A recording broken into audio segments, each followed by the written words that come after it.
Olá, oitavo ano, bom dia. Na aula de hoje nós vamos falar sobre a Era Napoleônica. Primeiramente, o que foi a Era Napoleônica? Foi o governo de Napoleão Bonaparte, que durou cerca de 15 anos e que aconteceu após o fim da Revolução Francesa. A Revolução Francesa, ela acabou com o Diretório, lembram disso? A última etapa da Revolução Francesa foi o Diretório, que acabou em 1799. Como esse diretório acabou? Por meio de um golpe de Napoleão Bonaparte, que a partir desse golpe começou a assumir as direções da França. Lembrem-se que o golpe dado por Napoleão Bonaparte foi chamado de 18 de Brumário.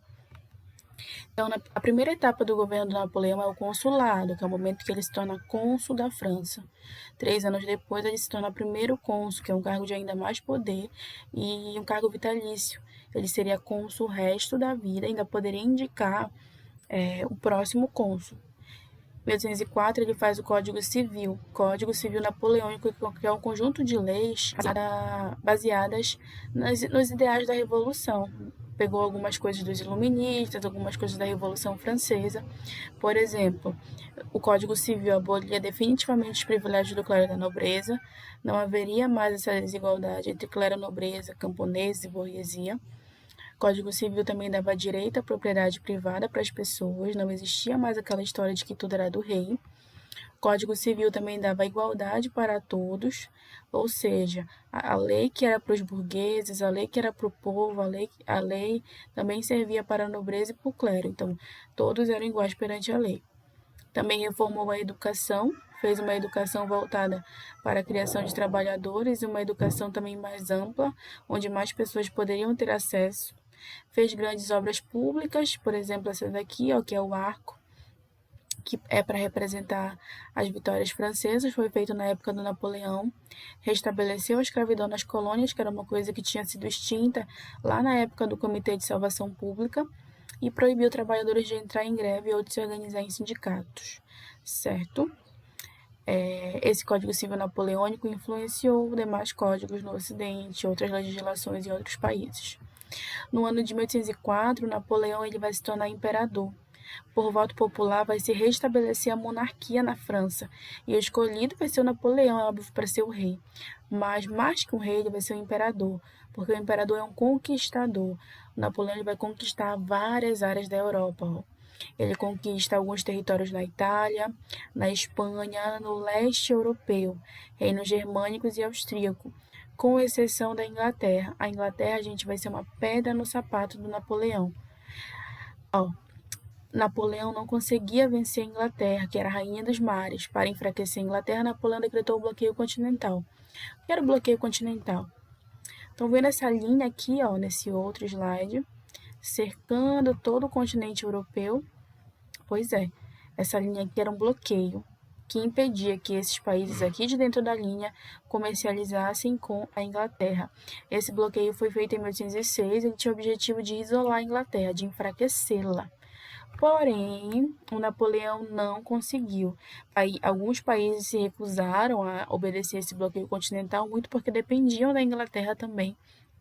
Um exemplo é Portugal.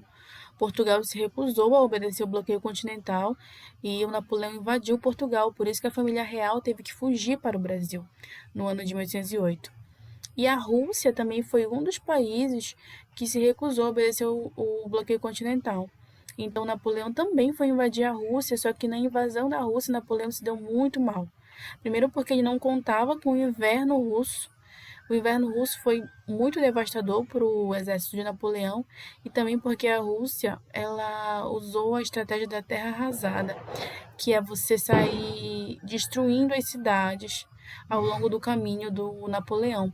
A Rússia foi fazendo isso, foi tocando fogo nas cidades por onde Napoleão ia passar, e quando ele chegava nessas cidades não tinha alimento, não tinha nada que ele pudesse roubar para abastecer o seu exército e seus homens. Então eles já chegaram lá, chegaram onde, no objetivo final deles, né, na capital, destruídos. Então eles foram derrotados na Rússia. Enquanto isso, lá na França, ó, Inglaterra, Prússia, Rússia e Império Austríaco aproveitaram-se do momento delicado vivido pelos franceses e invadiram Paris em 6 de abril de 1814. Então, após a derrota dos russos, após a derrota dos franceses na Rússia, o Napoleão ficou muito fraco. Então, os outros países europeus se aproveitaram desse momento de fraqueza para invadir Paris. E o Napoleão, sem nenhum apoio político, porque ele tinha se tornado um dominador, né, na Europa, ele não conseguiu resistir a essa invasão. E assim ele foi preso, foi enviado para o exílio na ilha de Elba. O que é o exílio? Quando você é enviado para fora do país. Você é mandado para ficar lá isolado. O Napoleão foi isso. Aconteceu isso com ele, ele foi ficar isolado na ilha de Elba. Assim a monarquia foi restaurada. Colocaram o rei Luís XVIII, que é irmão do rei que foi guilhotinado lá na França, para assumir o comando do país. Os portugueses se agitaram, a burguesia também não gostou do retorno desse antigo regime. Enquanto isso, Napoleão lá preso, ó. Olha o que ele fala aqui. Espera até eu escapar daqui, playboy. Ele estava lá isolado, pensando em voltar para a França. E é exatamente isso que acontece.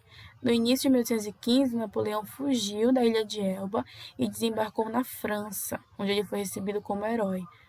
O rei Luís XVIII tinha pouquíssimo apoio e o Napoleão voltou nos braços do povo praticamente e assumiu o lugar do rei.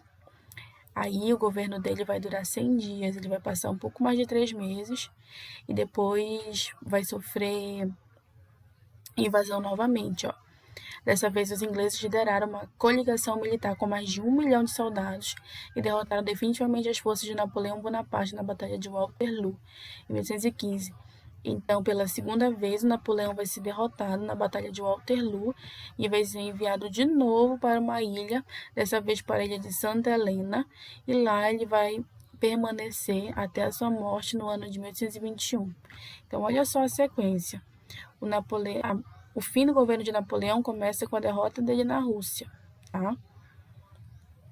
Depois disso, ele enfraquece e vai sofrer uma invasão em 1814. E a partir dessa invasão, ele vai ser retirado do governo e vai ser enviado para o exílio. Só que lá do exílio ele foge, volta para o posto dele, fica na França por 100 dias e sofre uma nova invasão. Uma invasão liderada pelos ingleses. E aí, enviado para o exílio novamente, onde ele morre, lá em Santa Helena.